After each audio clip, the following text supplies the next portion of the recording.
And thank you very much for joining us once again here on PM Express. It's a conversation that began last week when the Ghana government revived the performance tracker and relaunched it.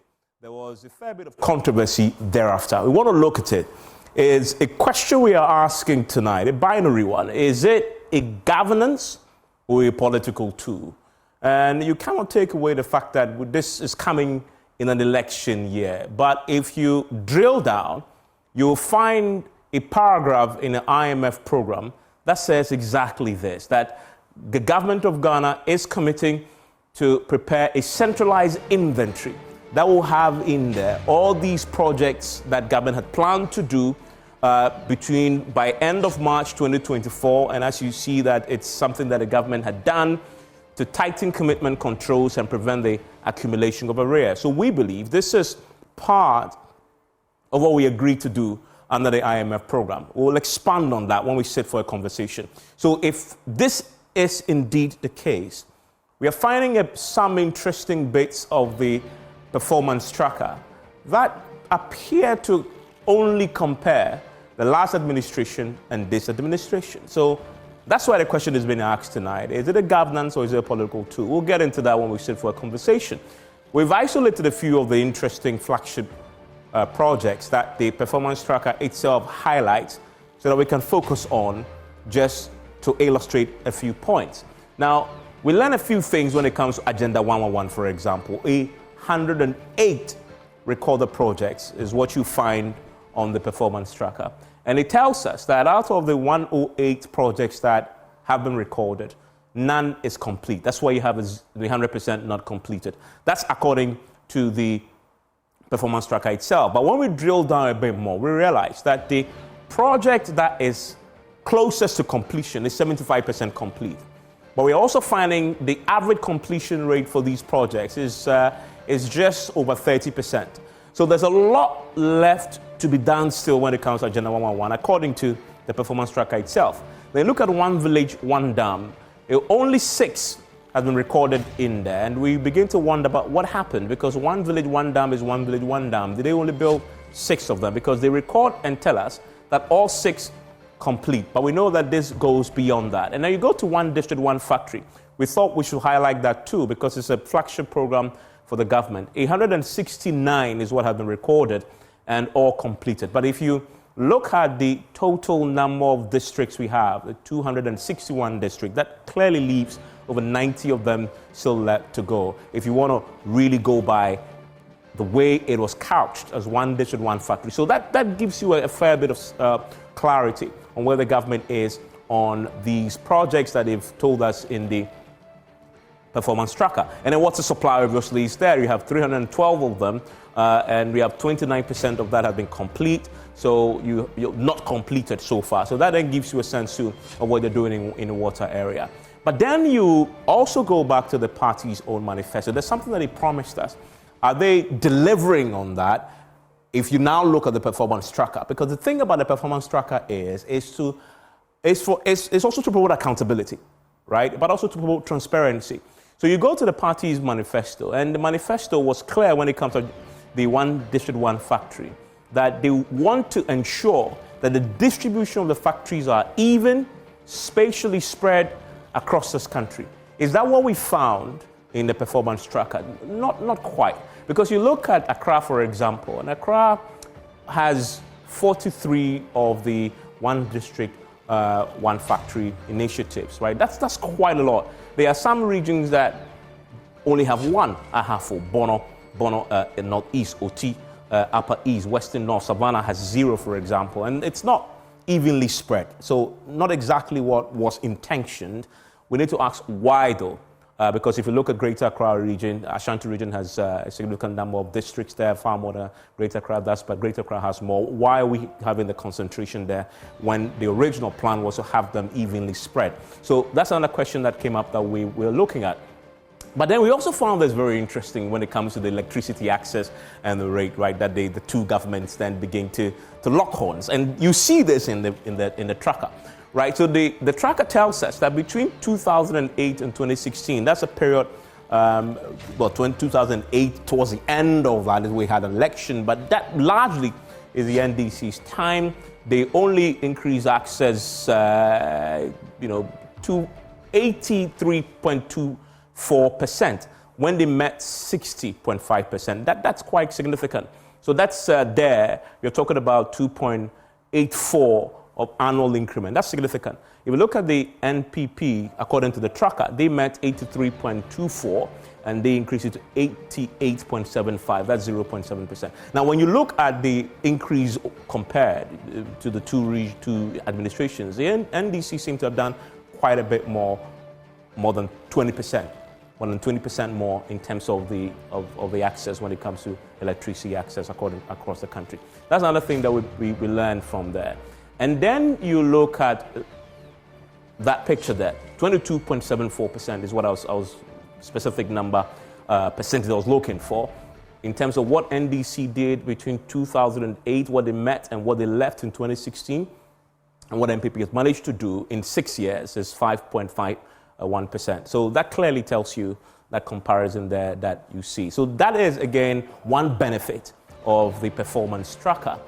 And then you look at the exchange rate. Again, the performance tracker is telling us how the government performed when it comes to the exchange rate. And we've done the blue and the green just to tell you the comparison. I didn't do so. It's the performance tracker that gives you the span in the period.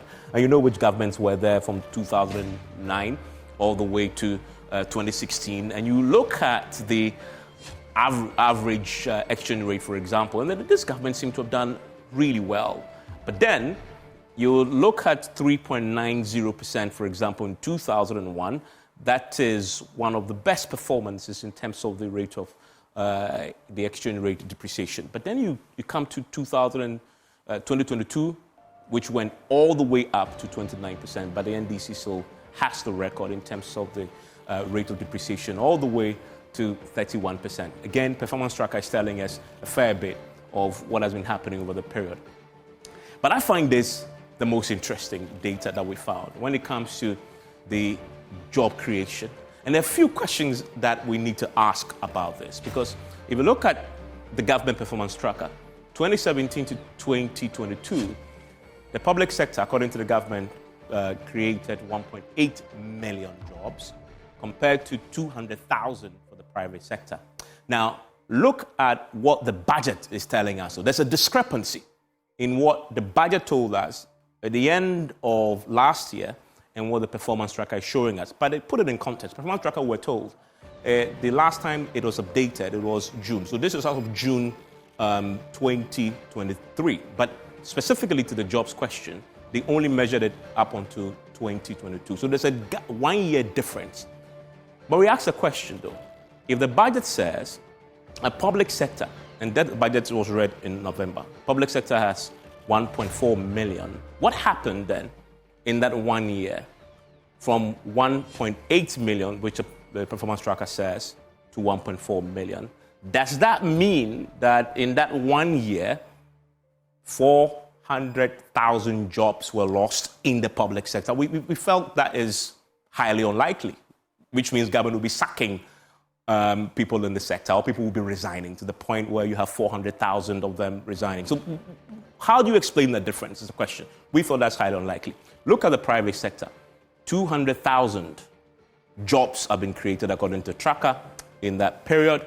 But you come to the budget. The budget says 900,000 jobs. So again, the question is, benefit of the doubt, right? Does that mean, for example, that in that 1 year difference between 2022 and 2023, when the budget was read, you had an increase of 700,000 jobs in the private sector? We, again, believe that is highly unlikely that would have happened in 1 year. Because if you look at the average over the period of 6 years, you're just talking about 33,000 jobs per year, looking at the performance tracker's own 200,000. So it's not possible that you had 700,000 jobs in 1 year to add to that, to sort of bridge that gap. So those are questions that we need to ask, and we'll get to ask those questions tonight as we begin to pore over the performance tracker. We encourage you to go there and look at it yourself, because it's pretty interesting. Those are very interesting points for the government, but also raises a lot of questions also. Now, if you look at the government itself, after they launched it, within 48 hours, the government came to tell us that they made some mistakes. 67 mistakes is what they identified. But they also explained to us that the performance tracker is one that updates, right? They will update it. It's almost like a living organism. It's not something that is static. And so they will update this. They've identified the mistakes and they'll be fixing them. Okay, so what does that mean when it comes to the credibility? It has thrown up controversy, right? The NDC has its own questions that it raised about it. They told us that the tracker won't impact Ghanaians. It won't affect your pocket in any way. And the performance tracker is a tool, says for manipulation, whatever that means. And then the minority will follow the funding. They want to trace the funding source. The government itself has a rebuttal to this. It's about transparency and accountability. It's not about putting money in your pocket so that you can track what government is using your monies for. And it's also for government and not the party. That's what we're asking the question tonight. Is it a question of governance or is it a political tool? I have just the men to do that conversation for me. You want to stay with us here on PM Express. When we return, we'll begin to digest this. It's your money that was used for this. Let's ask the questions and let's get the clarity. PM Express after this.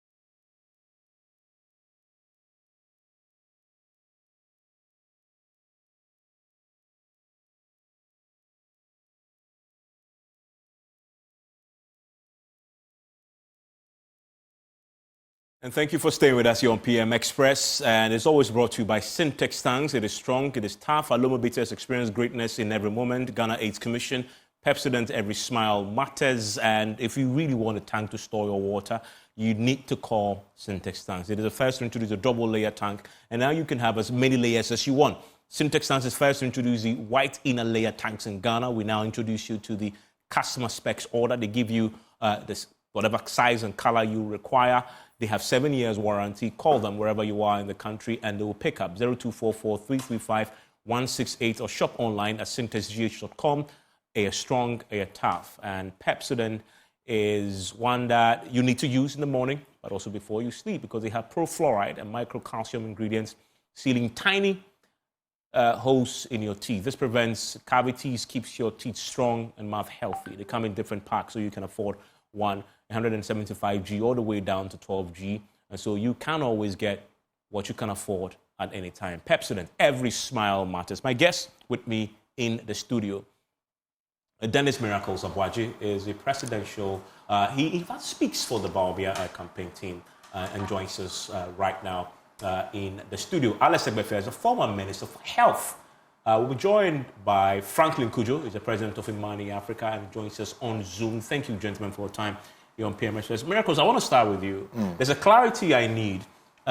We look at the IMF program where it says, quote, the authorities will prepare a centralized inventory of ongoing and planned public investment projects by end of March. It says the inventory will include information on each project, size, age, completion status, funding requirement, etc. Is that what we've seen in the performance tracker? Well, I don't think we would say that's exactly what we've seen. The performance tracker is an upgrade of what we did already. Okay. If you recall, in 2020, where we sought to put out some of the programs, projects that government has run. And so this is just a continuation of something we've been doing already. And I'm sure you're very much aware of it. I think the first one was what we call the delivery tracker. And this is the performance tracker. Basically an upgrade of what we did in the past. So why the performance tracker? Why now? Well, I think it's something that we need to encourage. Governance, a key component of proper governance is accountability and transparency for that matter. And I think that once we are moving towards the digital age, and it's something that we are pushing and preaching, is a way to go. Let the people know what's happening. Let them critique it. Let them query it. There's nothing wrong if you put yourself out there for the people and they even identify gaps and they raise concerns about those gaps. And so it's government's way of accounting, one of the tools that government wants to utilize. Accounting to the people. I mean, accounting to the people, opening up governments, more like government's book to the people, let the people see what's going on in their communities. And the key thing about the performance tracker, which is a big difference from what we're accustomed to, is if you pick the budget or if you pick the economic policy, you see indications of things that government has done and government plans to do, but they are at the macro level. The performance tracker takes you to the micro level, including that small, maybe 2 bags of cement work that government did with public funds for the people. And that, for me, I think is what is critical. Alex, accountability is at the heart of this. Yes, it may be, but the reality is that for any such document, the starting point is its accuracy. It must be an accurate document of what is happening or what has happened. And the inconsistencies demonstrate clearly that this has been, for want of a better phrase, a shoddy piece of work done. Why would I be so harsh about it? There are too many discrepancies. And perhaps the fact that they had to use an IT system has made them very lazy. You see, if this was a book that had been printed, they would have a problem by now because they'll have to go and reprint on their own admission of 67 mistakes. Therefore, when you do it this way, sometimes you've got to actually pin it down, and it makes you lazy in the way you put out information. And you've drawn a couple of inconsistencies already in the document. First and foremost, there are things there that should never have been there in terms of they are non-existent. They've started removing them. We've told a few. Then you have the issue of projects which are not necessarily or were not done by government. They're done by NGOs, private companies, schools, alumni, all in the tracker. These are not government projects and didn't cost the government a dime. Then you have things which he sees as commendable, but we think are just too petty. So if you give out jerseys or you build a speed ramp, we don't expect to see this. I have not seen a speed ramp in it. Oh, they are there. A speed ramp They are there. Check the tracker. So when you look at all those things, you then realize that the document, to answer your question, sways towards more politics than governance. And then the omissions. You don't have major issues or some issues in there. So you know that you have, for example, the exchange rate. But I don't think they deal with the lending rate. They don't deal with the corruption index. So they deal with the lending rate, it's in there. Okay, do they deal with the corruption? Do they deal with the corruption index? They actually even deal with inflation. Do they deal with the corruption index? I asked you. I haven't seen it. I haven't seen it either. But so, why is that important? Well, hey, if corruption index is not important, then let's all go home and sleep. Because it's creating a whole problem for the whole of Africa. In fact, for the world. But that's measuring perception. Not necessarily. Look, there's an index that tells you where you are with your corruption. It's a campaign tool used heavily by the MPP in opposition and to come to power. Why is it not important? You're talking about a performance tracker. Yes, and you're talking about what government has delivered in very specific, tangible areas, and you want to include an index that measures perception. I think it should. Personally, I think the corruption index is very important. Even, I would go as far as saying that the index on where you are in terms of media, freedom of speech, I think that is important. What press freedom index? Or you don't think so? You're a media man. Well, let me ask him. You understand? These are all, if you're tracking, track what is happening in the country holistically. If it's just on infrastructure issues, then let us know that that is what you are trying to take out all the rest of the other things. But even on infrastructure, the biggest omission is the cathedral. Where is it? But the cathedral was advertised as a project, not a government project. Forget the advertisement. Is government money in it or not?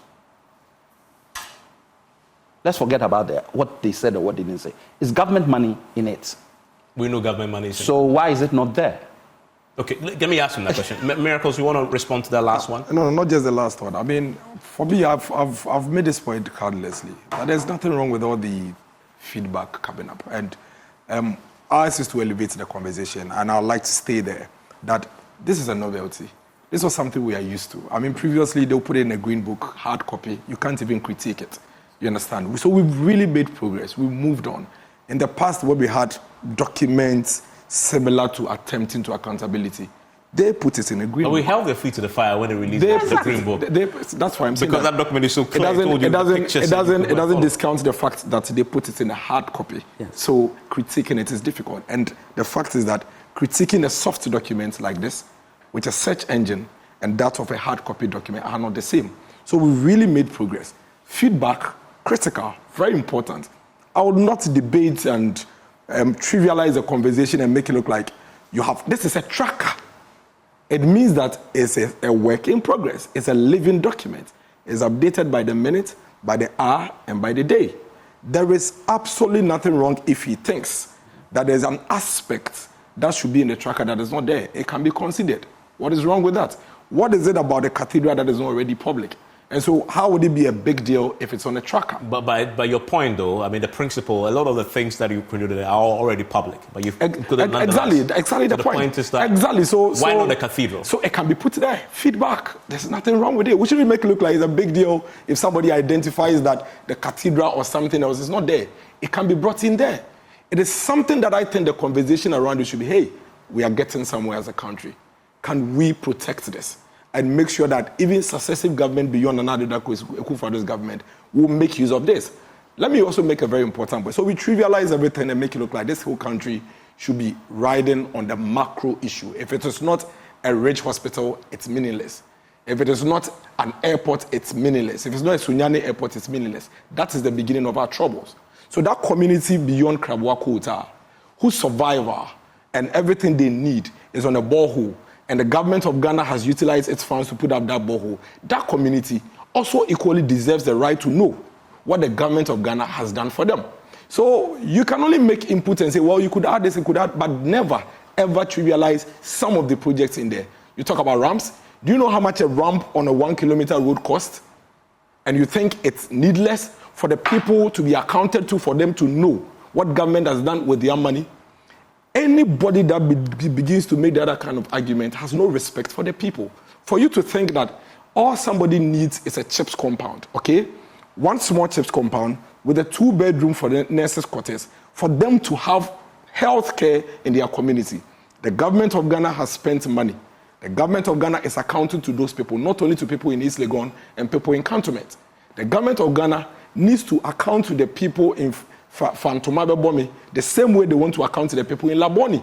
So once you account to the people in Laboni or the people in Spintex about the flower port overpass, you should also account to the people in Jabo, in the Yesuano constituency, about their water facility that you've provided for them. So don't sit in Accra, and because you are seeing big things and you want big things, you Google those big things and say, I have seen my big airport, I've seen that Kumasi airport. And so that water project for that person under the cocoa tree is needed. We are not accounting to people, we are not accounting to elitists.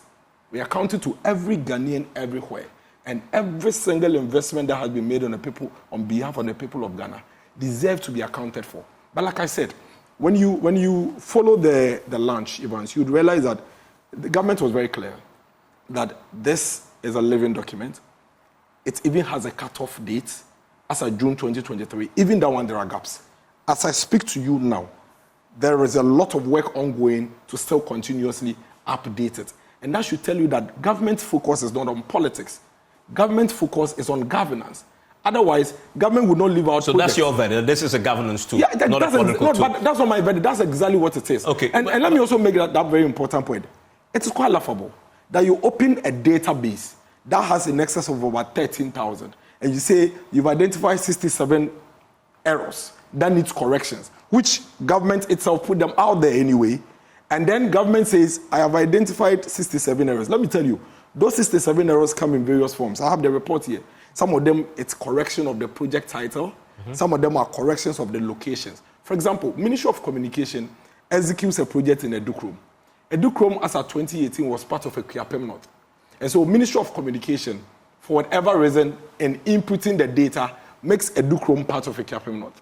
So somebody who lives in a Ekuapem North really will say, this project is not in a Ekuapem North. And the person will quickly take a screenshot and make a fuss about it, which is true. He is right. All that is required is for the system to be updated, for Edukrom to reflect Okra District Assembly. But there are fundamental questions that raises. So I want to circle back to what I highlighted, one of them. It's also about the credibility of the data that you put out there. I want to raise the question I raised earlier about the jobs, because the jobs are important. You have a document that is, the last update was June 2023. But even the jobs one, you told us the cutoff point was 2022, which was launched this year. The budget was read in November of 2023. And yet you have serious discrepancies. For example, the public sector work, that employment that you say you've created, is 1.8 million as of 2022, end of year. Budget in November says is 1.4. How do you explain that discrepancy? Did you sack 400,000 workers in the public sector? So first of all, let me quickly also correct that. I think we've gone through this job thing back and forth for a very long time. And we need to continuously do that education. Public sector jobs covered or captured in the budget statement doesn't look at all public sector jobs as reported in jobs created. For example, there are two categories. Category one are the health services, civil servants, local government staff, teachers, those people. Those on Control and Accountant General Consolidated Funds. But the MPA staff, the Cocoa Board staff, the Ghana Airport staff, the Ghana Civil Aviation staff, these are staff that are not captured on that table. The Appendix 7, page 230, that maybe you pick the budget and see, they are not captured there. The finance minister does not report on those ones. So when you pick the public sector staff on that table that finance ministry uses in the budget, you get it wrong. Well, but remember that your tracker is ending 2022. No, I'm only giving you a background. No, but we are speaking to the I'm only telling you that don't use the budget. Your explanation, how does that address? Yes, the budget. How does that address the No, difference? I'm addressing a fundamental error in that analysis, that the budget statement, the public sector figure quoted in the budget statement, never represents the complete but public sector. Is relative to what you reported. Let's take it. Let's address that fundamental issue. The budget statement, public sector reporting. But how does that address of jobs? The gap? No, but do you accept that? That MPA jobs, Ghana Airport jobs. You were saying no, but that's a fact. The finance minister reported. We are educating the public. I've heard you, but the finance minister reported on jobs created. You are creating a distinction between... No, I am not. You are. You're saying that the finance minister didn't report on some jobs in the public sector. I am telling you that the finance minister does not. He didn't. But my fundamental question is, I'm saying that he does not report on all public sector jobs, unless you are saying that Cocoa Board, MPA, GMPC are not public sector. But it's my fundamental point, though. How does it address the discrepancy? Yeah, so let's establish using your principle. No, not my principle. That's a fact. Well, but my interest is to address the fundamental No. Sometimes it's okay for us to agree. You don't have to get him to agree. You have I don't have to agree with you. I'm asking my question. You've made the point. Listeners and viewers. But this is sometimes we educate the public. But you've made the point. I'm saying that. You calm down. I'm saying that the budget statement's position on public sector jobs looks at category. No, but you've made the point. I mean, that has been made. It does not include. You're not waiting for me to agree before you move on. I think you should agree. No, because you are using that. If I disagree with you? But you'll be wrong. But it's fact. What I'm stating is fact. So you can't disagree with fact. Miracles. I don't have to agree or disagree with you. I just need to ask the question. And my question is... But how do you educate your... Oh, no, you can't tell him how to educate. You are educating them. But so you educate them. You disagree with the fact that... I disagree. Oh, how? You're asking me. I'm telling you straight. Okay, let's make progress. Exactly. It's fine. The viewers are watching. Let's make progress. The viewers are discerning. Yeah, let's make progress. But my fundamental... So how does that address the gap? No, so I am saying that in dealing with the job creation data, that is going to be updated because clearly it's behind. And And so that will be updated, just like all the other indicators that I mentioned to you are going to be updated. So you're saying that when you, but again, remember, there's a 1 year gap between the tracker and the budget. The budget came a year later, and still, you say, did not capture as many jobs as you created because in the public sector. insist that the public sector jobs as captured in the budget doesn't include all public sector jobs that will be captured on the tracker. And the private, and so the private sector. No, but that's the point. You want to address? I want him to answer a different question. You see, no, I'm begging. I'll come to the time. I'm looking at the don't worry. And our brother is waiting for us. He hasn't joined yet. He hasn't joined yet. So you have a lot of time. But I'll come to you. But you get that point. Let me ask my fundamental question, still related to this. And then the private sector, right? So how do you explain the private sector discrepancy too? Because in the private sector, you report that you've created 200,000 jobs between 2017 and 2022. Yeah. The budget reports that it is 900,000, okay? That's in the private sector.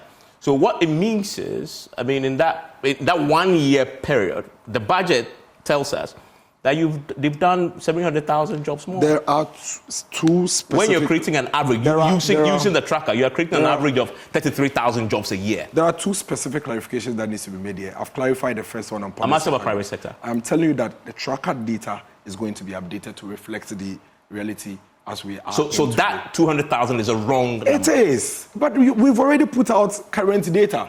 It is. And that will be corrected. And that's why I say that we don't have to make a big fuss out of this whole... No, but nobody's making a fuss. It's about we are making the question. No. We are making a fuss. Don't say that. We are making a fuss. Alex, I beg you. No, he's talking for me. I don't want to talk. I don't guess your turn. I beg you. It's just simply asking the question so people get clarity. It's a living document. Yes. And that data update will be done. Okay. It's a living... For example, you go to the tracker today and realize that not just the employment jobs, even the fiscal infrastructure. In the statement that we released on the corrections made, we even added 74 jobs that were not, 74 projects that were not earlier on in the tracker. Okay. My position on all of these is that there are two things. It's a living document that will be updated as we move on. Secondly, feedback of what we should have brought in and is not there. You're taking that on board. Other sectors. So the employment one will be updated. Other sectors, like some people want cathedral captured. There's nothing wrong with that. Okay, let me hear Alex. That we can pick. I just want some clarity on one point. You asked me a question? Your delivery tracker, which you did before, also updating, had 18,075 projects. And now the performance tracker has 13,000. Same tracking. This is not budget matter, different figures. 4,000 have disappeared. Where are they? 4,000 projects? Yes. The delivery tracker had 18,075. And this is supposed to be the updated version. And this is the updated version, and it has 13,000. Where are they? Well, his answer is static, right? Is that it will be updated. Updated means what? If it was updated then, we would know that it was moving from that delivery point. So if we hadn't made this noise, this update issue would not have been an issue. But to be fair, though, when they launched it that day, I had the prof, what's his name again, in charge of putting this together, make the point that this is something that will be updated. So when we had the 18,000, when nobody spoke about, did they ever come and do any updating? Yes, we did. And where are the 4,000 jobs? So no, I'm questioning I'm asking. If you had 18 and you had 13, but that's a fundamental question. Yes. It's an important question. There's a validation process that is going on for every single data in the system. But how do you put out data that is not validated? Because it's alive. Because that is why those that are not validated are not in there. But you put out data that you've admitted are wrong. So you didn't validate before you published. Exactly. It is not necessarily wrong. It is updated up to a certain point. But the ones that you published, the understanding I got that when they launched, when I made a point to him about it is going to be updated, was that everything you saw as of the date they launched it has been updated.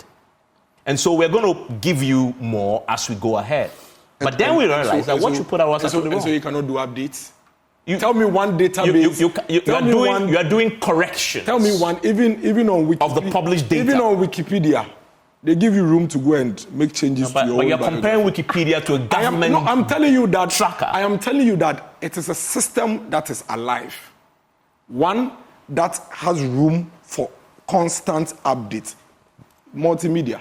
When you present your reports, sometimes it goes all the way to the board, and you can be asked to go and make some amendments and come back to it. There's nothing wrong with that. No, I mean, why not? You're saying why not? That you didn't validate part of the data before you published. And then some are validated, and others are also still being amended. So we cannot trust the documents. Performance. That is why it's meant for localities. So it is up to you to look at where you live, look at the project that has been tagged to you, and confirm whether it is actually there or not. And then you make your decision. Who did this work?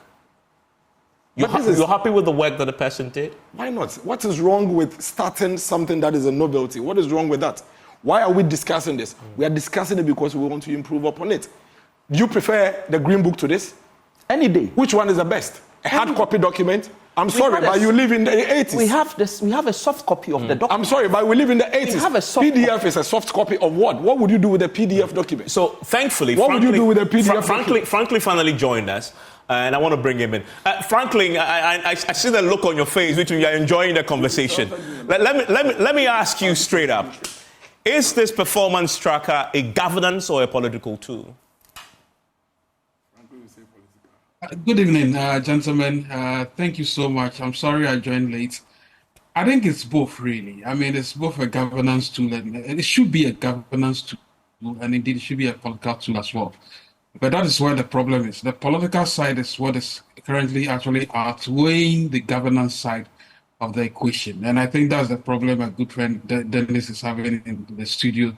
They're trying to justify almost everything that he said. I think there was no need to rush this whole process. I don't think people have even started questioning the absence of a tracker, if you like. I think what people are currently grappling with is the economic challenges, really. I mean, so you invented this problem for yourself, basically. You should have probably waited, done all the proper validation before bringing it up. Dennis very well knows that the political environment in which we are right now essentially I like to call it choppy waters. And so if you go and bring some information out and it's not correct, you'd be fact-checked. He himself had fact-checked me not too long ago, right? and I had a humble pie. So you should understand that this is the game we currently being played right now.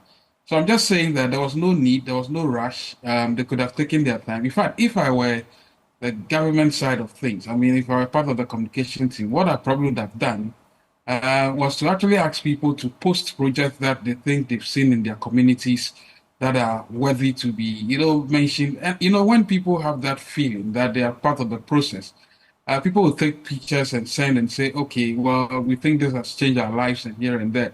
Maybe a little bit of changing the game, if you like. Rather than, you see, it's very difficult. People you employ could give you all kinds of data you will not necessarily have a handle of. So you should be very careful when you're putting out a lot of data, about 13,000 they said, and it's difficult. You see, so it's difficult to validate. Then you cannot validate all this data yourself. I think maybe you could have done a blend of. We may have lost him there on Zoom, and when we re-establish the connection, I'll bring him back. But he's making a fundamental point. I need to ask you, Dennis, was this rushed? I don't think so. I honestly don't think so, because we have to start from somewhere. We have to start from somewhere. And for me, that's what I think is very important. And that is why we have been quite magnanimous enough to even put out information. And if you have 13,000 and you say, I've identified 67 mistakes that I have corrected, how does it even negate the bigger picture of what you've done? That's the fundamental question I think you should be asking. And I've also said that nobody is fighting off those who are making inputs and giving feedback. That is the way to go. I have absolutely no problem with that. That is the way to go. Franklin is back. Franklin, you're making a point about what your recommendation as to how it should have been done.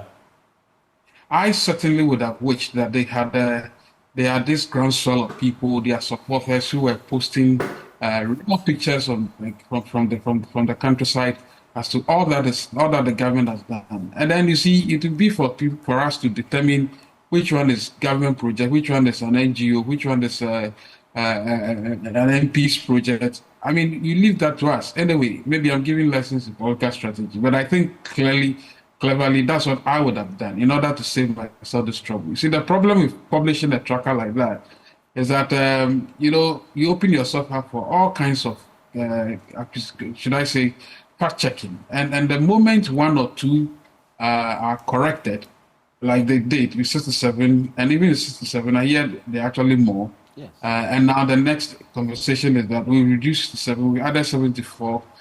The moment you do that, you're losing the plot. And so, Dennis, maybe next time, please you guys should take your time. Make sure you ask for people within communities to post photos, because that's actually lovely. That's actually much more.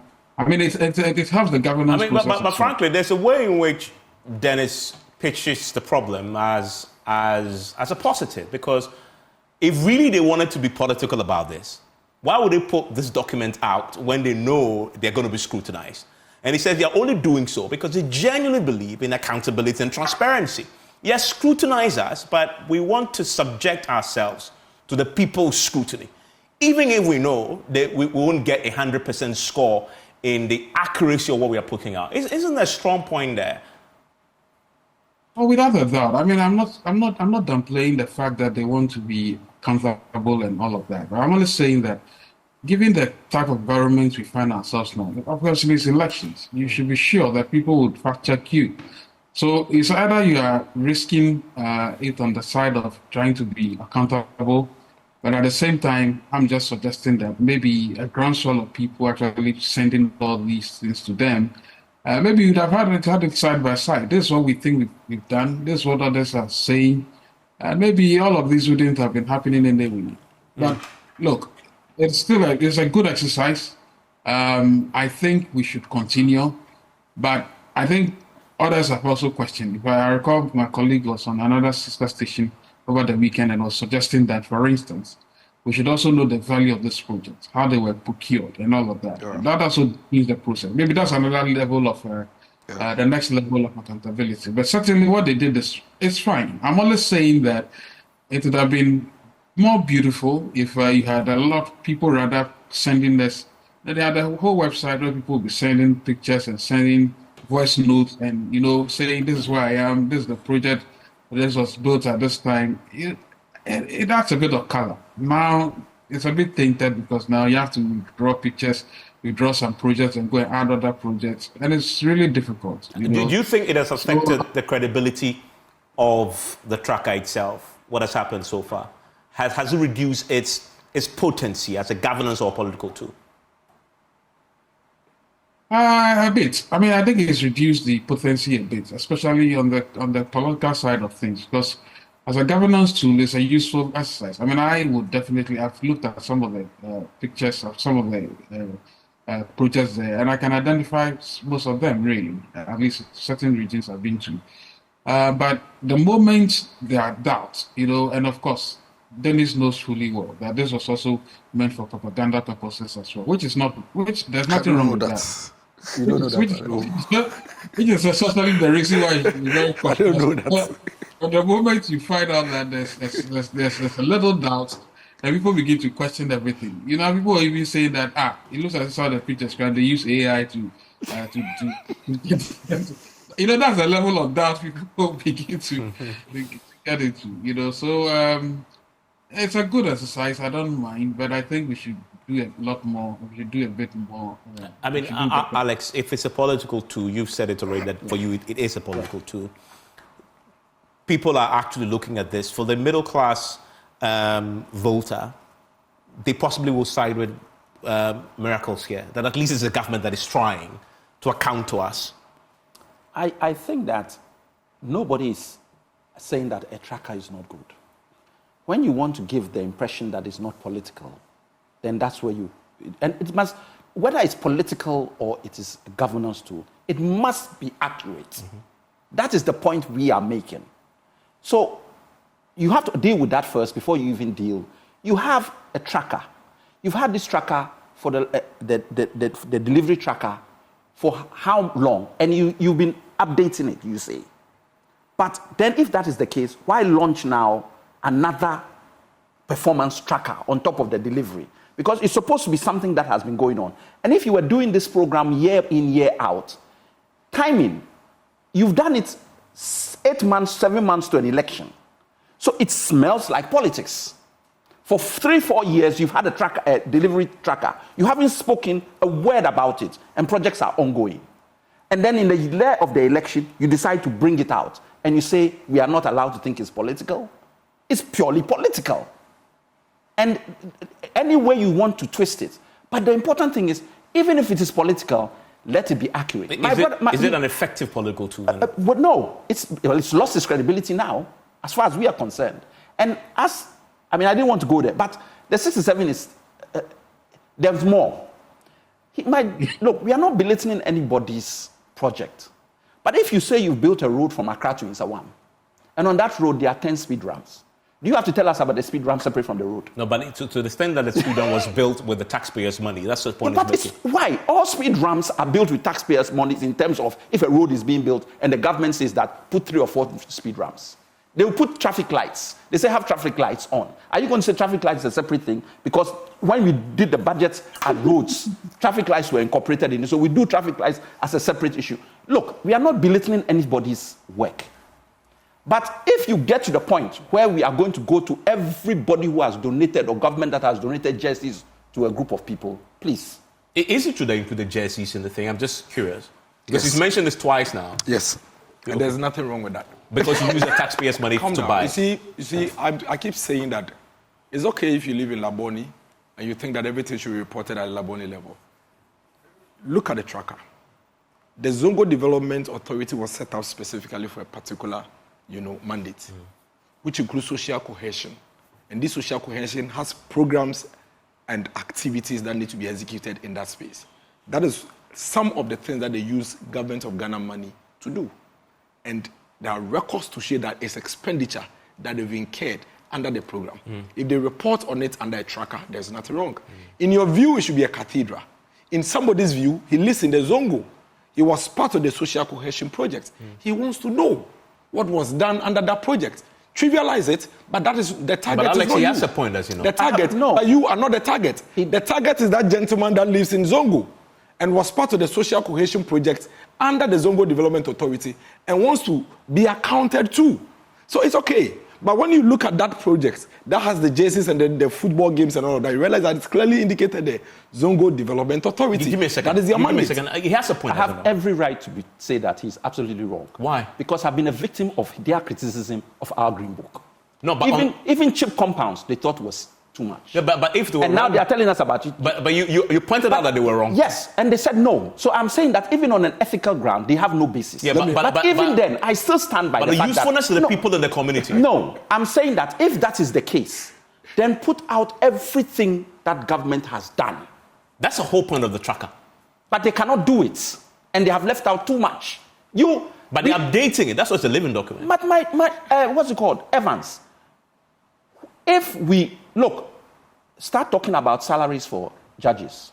Start talking about salaries for public workers. You have increased it. So it's something that you should put a tracker on. You have to track. The whole idea of this document, we believe, is to show what areas of development have gone on with monies that we have used in government. But when you have to go down to the level of we've bought jerseys for a team, in my humble, not to belittle what is the... But that's exactly what you're doing. I'm not doing that. That's what you think. That's exactly what... But I'm clear in my mind. That's exactly what you're doing. If that is the case, then when we come to office, which we shall do very shortly, you can't even populate it. Everything that government does, you have to put on the track. It doesn't work like that. Let me quickly... And you are able to... Let me take my senior on for... Just a second, I'll come to you to wrap up. I just want to make a quick point. Because I need to ask... a quick point, then go to... Just a second, I'll come. Franklin. Because when you speak, I want to close. Okay. So I'll come back to you. Franklin, give me your thoughts on that point there. Must everything go into the performance tracker? No, not at all. Not at all. Otherwise, it becomes like... you'll be listing almost everything. It will be really difficult. So you probably want to the very impactful ones. Yes. And to that, I needed to add that you see, what will make the tracker innovative next time is that they needed to add, for instance, how certain projects have had some impact on the people that are supposed, or the beneficiaries. I mean, if you did that, then you are serving as your value, because then if you put, let's say, a chip compound, you should be able to say that, look, this impacted about 30,000 people in this area. And then this is what it did. It has affected their livelihoods. It has helped them. It has helped their, I mean, it has affected their livelihood in terms of healthcare. And that would have been really good. And if you did that, you can't list every project. No. Okay. Yeah, Marcus. You see, Evans, let me quickly make this point, and I'll come to the. You see, so you remember the 59th Independence Day brochure? Yeah. Where the Kenyan president was put on our brochure. Yeah. And printed and distributed. It wasn't just printed and distributed. That was the time Senior Alex, was Deputy Chief of Staff, I remember, also. And he said that they are coming back to power. But he feels that such an error that he committed when he was in government, okay, could be forgiven. But a database that when you are converting an Excel sheet to a CSV file and you miss just one cell could affect the entire database of 13,000. That is unpardonable. And that 67 out of 13,000 is something that we should be slaughtered and should be brought to power. When under his watch, a whole brochure for an Independence Day celebration was printed with a different president's image on it and distributed. But that's just by the way. The point is that all this feedback that is coming, all the issues that are coming, it's welcome. That is the whole essence. You think we never knew that the tracker that we're going to put out there was going to bring back this feedback? We knew. But let me tell you the positive side of it. Sorry. And I keep saying it. That young gentleman who hitherto would wake up in the morning with a headache and had nowhere to go, now has that small chips compound you disregard and could go online to go and pinpoint it and say, this project, of course, it is not a Kumasi airport. Of course, it's not a Sunyani airport, but it's a project in my community, and I believe that the government actually utilized my resources to deliver something for me. I think what we should do, and we should continuously do, is to protect this tool. Allow this tool to grow. We continuously improve upon it. Take all the feedback. Of course, we cannot put everything in there. That's why you heard my preliminary comment. I said it is one of the two. You remember I emphasized one of the accountability tools. Let me hear Alex. Based on that acceptance, we can continuously make the input and improve upon it. Alex. But surely, this is better than a hard copy green book. No Alex. doubt about that. Chip compounds are the baby of Mills Mahama administration. We don't belittle it at any point or at any time. As a former health minister, I know the impact of chip compounds. So it should all be in there. We would have never and will never ever say that chip one don't fall in. We have a problem with speed ramps and jerseys. I still think that it's a bit much.